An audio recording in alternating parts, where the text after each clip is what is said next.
confused. She's thinking, what in the world had happened? She proceeded to tell me that there's a student in Christopher's class named Madeline, and Madeline has a glass eye. In the library, Madeline's eye fell out, and she's sitting there crying, holding her eye. And Christopher started crying at the same time because he saw this eye in this girl's hand.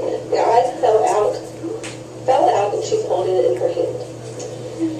So, and the teacher was laughing when she was telling me the story, and I got quite a chuckle out of it too. Then she went on to say that it became a problem during the day, and she was concerned about Christopher because he was obsessing over this. But they had talked to the whole class about Madeline having cancer, and that's why she had her eye removed, and her eye replaced with a glass eye.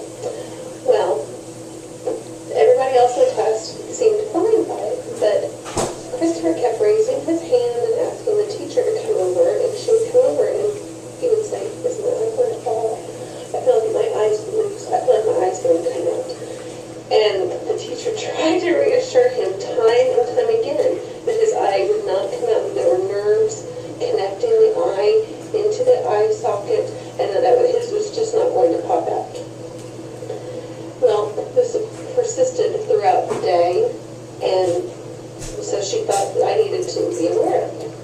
Well, that afternoon when I went to pick up Christopher from his after-school program, the teacher there, which was a different teacher, had no idea what occurred in the morning, and she came up to me and said, "Cindy, Christopher has been telling me that this girl's eye fell out in class, in library class." And she didn't believe him.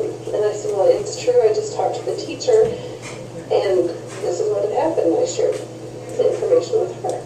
And she said, "Well, Christopher's been very concerned about it all day long. But he's been touching his eyes, saying, my eye's going to fall out."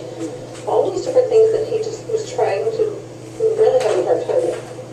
So we got him home, and I talked to him about it, and we explained once again about Madeline having cancer, and that she had to have the doctor surgically remove the eye, and your eye cannot just fall out on its own.